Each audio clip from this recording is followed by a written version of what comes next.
जज बाबर सत्तार ने एक डीसी को 6 महीने की कैद सुनाई। अदालतें तमाशा देखने के लिए तो नहीं बनी, जैसे काजी फायज ईसा बैठ के तमाशा देख रहा। उसने कहा गुलामी ना मंजूर, हमारी हुकूमतों के फैसले भी जब बाहर से होंगे, किसको इक़्तिदार देना है किससे लेना है ये फैसले भी बाहर होंगे। वादे किए थे अगर पूरे नहीं करेंगे तो सुने, सख्त लफ्ज़ है कह रहा हूं और कहूंगा, वादे किए थे जिन्होंने अवाम से जो है अल्लाह ताला माफ फरमाए। इस पिछले दौरे हुकूमत में 16 महीने में तो जो कैदियों का हाल हुआ, बंदा उठाया पता नहीं क्या क्या जुल्म उसके साथ किया, जुबान काट दी और जुल्म कर करके तशद्दुद कर करके हुलिया बिगाड़ दिया। आपने देखा सब, मैं सिर्फ इशारा कर रहा हूं। इनको खुदा भूला हुआ है ना। ये समझते हैं कि इस वक्त ना खुदा हम हैं, हम इक़्तिदार की कुर्सी पे बैठे फिरौन बने हुए, कोई रब याद नहीं है कि किसी पे जुल्म कर रहे हैं, हद से तजावुज कर रहे हैं, और अल्लाह हद से तजावुज करने वालों को पसंद नहीं फरमाता, और अल्लाह जालिमों को जुल्म का बदला भी देगा। लेकिन इनको खुदा भूला हुआ है। पुलिस की वर्दी में हूं, अब पुलिस वालों से अक्सर जब कभी मुझे मिलने आते हैं तो मैं कहता रहता हूं, यार ऐसे आर्डर मानने से इनकार कर दिया करो। आर्डर देने वाला कौन है? अब मुझे खुशी हुई, आज इस्लामाबाद के हाई कोर्ट में जज बाबर सत्तार ने एक डीसी को 6 महीने की कैद सुनाई। वो अदालत बंदा छोड़ती थी, डीसी फिर 3 MPO के तहत उसे पकड़ लेता था। को 17 दफा बंदों को छोड़ा अदालत ने, वो गिरफ्तार कर लेता था। इसलिए कि अदालतें कंप्रोमाइज हैं, जज बिकाऊ माल हैं, बिके हुए ज्यादातर, इल्ला माशाल्लाह चंद एक के सिवा। तो जब जज बिकाऊ माल हो तो फिर डीसी की जो मर्जी करता रहे, उसको पता है कि जज मेरा क्या बिगाड़ सकता है। पहला जज है जिसने 6 महीने की सजा आज सुनाई, आज ही सुनाई सुबह। तौहीन अदालत लगाई हुई थी उस पर, 2, 4, 5 अफसरों को, बड़े बड़े ओहदों वालों को अगर इस तरह सजाएं मिलेंगी तो बाकी सब दुरुस्त हो जाएंगे। निज़ाम अदल तो यही होता है ना, अदल हो, छोटा हो, बड़ा हो, सबके साथ हो। आज 2-3 अफसरों के साथ सजाओं वाला मामला हुआ है। ये होना चाहिए। ये अदालतें तो इसलिए बनी हुई थी, अदालतें तमाशा देखने के लिए तो नहीं बनी, जैसे काजी फायज ईसा बैठ के तमाशा देख रहा। मुल्क में बहरान है, तमाशा लगा हुआ है। और अल्लाह की कसम, मैंने कल देखा असेंबली में जो जाली जीत के गए हैं ना, जाली, उनके मुंह लटके हुए थे, उनके चेहरों पे नौसत पड़ रही थी। फरीके सानी कह रहा है यार कुरान ले आओ, अगर तुम जीते हो तो कुरान पे हाथ रख के कह दो मैं जीत गया हूं, मैं मान लूंगा। इस पे भी नहीं आ रहे, अदालत भी नोटिस नहीं ले रही, इलेक्शन कमीशन गिनती करवाने के लिए, फैसला करने के लिए भी तैयार नहीं है, और असेंबलियों में जाके हलफ उठा रहे हैं। शर्म करो कुछ, अस्माए मुबारक ऊपर लिखे हुए हलफ उठा रहे हो अल्लाह को हाजिर नाजिर जान के। तुम इस ओहदे के अहल नहीं हो, अवाम ने तुम्हें मुंतखब नहीं किया, अवाम ने तुम्हारे हाथ में बागडोर नहीं दी। ये फिर जुल्म करने की तैयारी कर रहे हैं। तो जब कुर्सी पे बंदा बैठा हो तो भूल जाता है कि मुझे भी कल किसी के सामने पेश होना है। यहां अदालत में अगर जज तगड़ा हो ना, तो यहां बेशक आईजी हो उसकी भी टांगें कांपती, चीफ सेक्रेटरी हो उसकी भी टांगें कांपती हैं कि जज तगड़ा है, पता नहीं क्या फैसला कर देगा। तो जिस जज ने, जो मालिक यौमुद्दीन है, वो तो बहुत ताकतवर है। क्यों जी? जो मालिक यौमुद्दीन है वो बहुत पावरफुल है, वहां कोई दम नहीं मार सकेगा, वहां कोई गवाहियों की जरूरत पेश नहीं आएगी, बैरूनी गवाहियों की, वहां जिस्म गवाही देगा, जिस्म का रुआ रुआ गवाही देगा।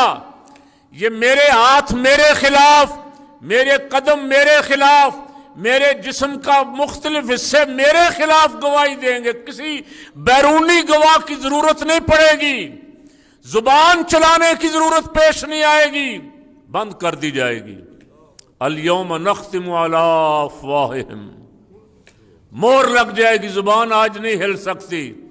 हाथ बोलेंगे या अल्लाह मेरे साथ ये जुल्म करता रहा, मेरे साथ ये करप्शन करता रहा, मेरे साथ ये तेरी नाफरमानियां करता रहा। कदम बोलेंगे वहां, पांव पांव मेरे खिलाफ गवाही देंगे, बंदे के खिलाफ गवाही देंगे। वहां बहुत तगड़ी अदालत है, अहकमुल हाकिमीन की अदालत है, जहां वो पूछेगा, वो सवाल करेगा, कहां है आज जो दुनिया में झूठे ना खुदा बने हुए थे, कहां हैं जो अपने आप को बादशाह समझते थे, वो हाकिम कहां है? तो एक सन्नाटा होगा, कोई बोलेगा नहीं, वहां जुर्रत ही नहीं होगी। तो दुनिया में अल्लाह से डर जाओ, दुनिया में अल्लाह ने मौका दिया हो, अपनी अपनी ड्यूटी करो। तुम तनख्वाह जुल्म करने की नहीं लेते हो, तुम तनख्वाह लोगों को इंसाफ फराहम करने की, लोगों की हिफाजत करने की, लोगों की जानो माल को तहफ़्फ़ुज़ देने की तनख्वाह लेते हो। लोगों के दरवाज़ों पे क्रेनें ले जा के घर तोड़ने और बच्चों को उठाने की तनख्वाह नहीं लेते हो। जवाब दे दो अफसरों को कि हम ये गैर कानूनी काम नहीं कर सकते, खुद ब खुद दुरुस्त हो जाएंगे। क्यों जी? अगर इसी तरह गलत सलत अहकामात पे अमल करते रहे तो हम इस वक्त कितने खसारे में हैं मैं बयान नहीं कर सकता। मुल्क इस वक्त कहां पहुंच चुका है। इंडिया में बिजली का रेट तकरीबन ₹2.35 पर यूनिट, बांग्लादेश में ₹2.45 पर यूनिट, अफगानिस्तान जहां 40 साल से जंग हो रही थी वहां ₹7 कुछ पैसे पर यूनिट, और पाकिस्तान में ₹70 पर यूनिट। क्यों जी? पाकिस्तान में ₹70 पर यूनिट बिजली, और अभी ₹7.35 या 25 पैसे और बढ़ाए गए हैं ताज़ा ताज़ा। आने से पहले पहले मियाँ साहब ने आने से पहले पहले कहा कि यार मेरे आने से पहले पहले बढ़ा लो ताकि मुझे गालियां ना पड़ें। रात 4 साढ़े 4 रुपये पेट्रोल की कीमत भी बढ़ा दी। मस्जिदों के बिल 2.5-3 लाख रुपए आ रहे हैं। घर लोग बेचारे मोटरसाइकिलें बेच चुके, बच्चियों के जेवर बेच चुके बिल अदा करते करते, लेकिन जुल्म है कि बढ़ता जा रहा है। अपने प्रोटोकॉल खत्म नहीं किए बड़ों ने। वजीर आजम एक होता है लेकिन यहां 10 आदमी वजीर आजम का प्रोटोकॉल लेके फिर रहे हैं। 30-30 गाड़ियां, कोई कौम का खर्च हो रहा है या नहीं हो रहा? क्यों जी? 30 गाड़ियां, 30 ड्राइवर, 30 साथ सारी गाड़ियों पे अफसरान, बॉडीगार्ड और पेट्रोल, 30-30 गाड़ियां लेके फिर रहे हैं। पाकिस्तान बहुत मुश्किल हालात में है। पाकिस्तान मिन्नत समाजत कर रहा है, कभी IMF की, कभी किसी की। अब तो दोस्त मुल्क थे ना, बरादर इस्लामी मुल्क, वो भी कर्जा देने से तंग आ चुके हैं। गैस हमारे पास नहीं है, गैस सर्दियां सारी लोड शेडिंग चल रही है, सारा सारा दिन गैस गायब, और गैस की कीमतें भी 200% बढ़ा दी गई।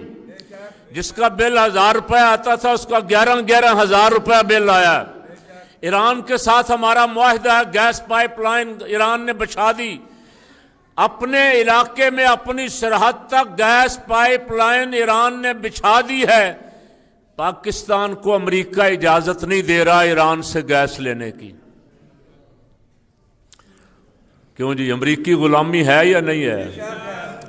ईरान से गैस हमने लेनी है, देनी उसने है। हमें ज़रूरत है, हमारे मुल्क के अवाम को ज़रूरत है, हमारे पास गैस नहीं है तो बहुत महंगी है।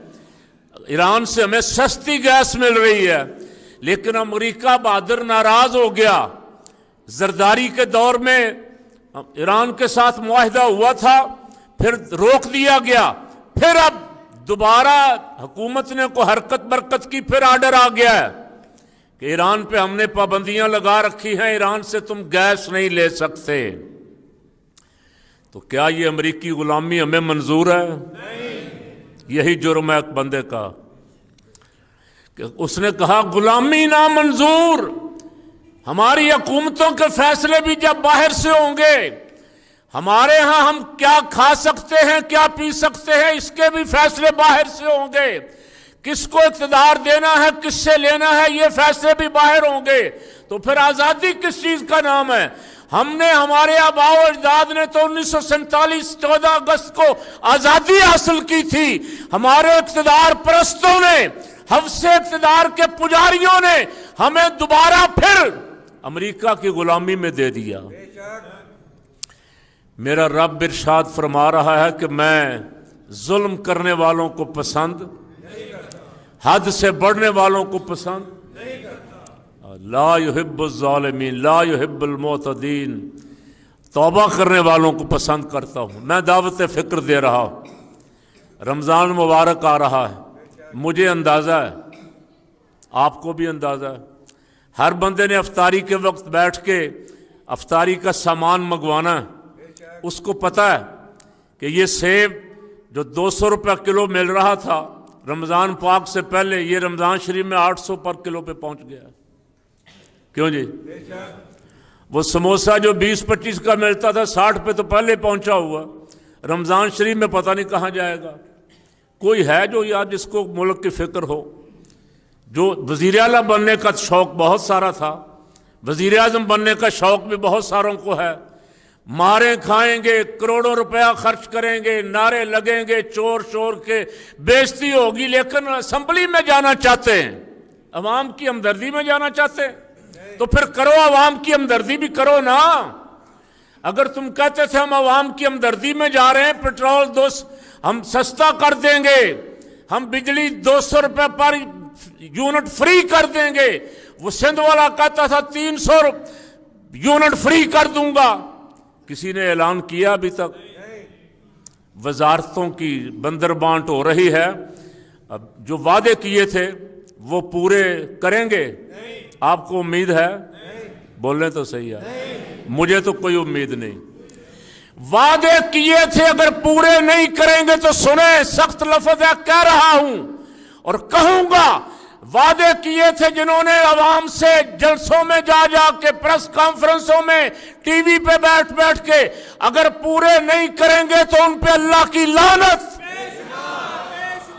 क्यों जी? जिन्होंने कौम से सस्ती बिजली देने का वादा करके इक़्तिदार लिया, अगर वादे पूरे नहीं करेंगे तो 1000 बार तुम झूठे हो, और झूठों पे अल्लाह की लानतुल्लाहि अलल काज़िबीन। अल्लाह करीम फरमाता है झूठों पे अल्लाह की